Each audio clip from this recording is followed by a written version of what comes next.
David Bowie and Iggy Pop. They moved to Berlin in 1976. And the good thing about being in Berlin at the time, they could move around freely.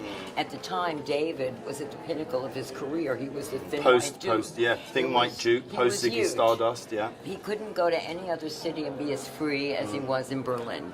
And I was fortunate enough to meet Iggy at a party. I didn't know who he was, and we got together, and we lived in the same building. So David used to call us the neighbors. We were the neighbors.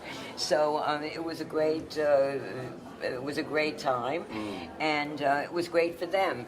Iggy didn't have as many problems as David would going out, but even David, nobody cared. That was the other great thing about Berlin. No one cared. Well, you said to me at the time, who recognized the Stooges in Right. 1970s in Berlin? Knew. Not in Berlin. When I met Jim, and I call him Jim, I don't call him Iggy. Sure. When I met Jim and David, I was already working as a photographer. So it was, of course, inspiring because Jim was a great subject. So when you're exhibiting your personal life, your private life, your intimacy with the subject, did you experience it like almost like a time capsule? Like there was a period of time, can you touch it well, still? Looking Are you back, connected it's to like it? a time capsule. Sure. At the time, of course, I didn't think it was, at the time, I just thought I was taking great photos of someone that was very photogenic and who was fabulous on stage. And it was, we did a few album covers as well, and it was just What album inspiring. covers did you do? We did Zombie Birdhouse. Wow. And we did TVI.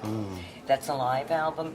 And his album covers were always great, but we had good advice from David, of course, as far as the creative process. He's not bad as an executive producer. No, David Bowie, no, what do you think of this? Not at all, Okay, not at all. yeah. And it was great spending time with David because he was just such an inspiring, generous person.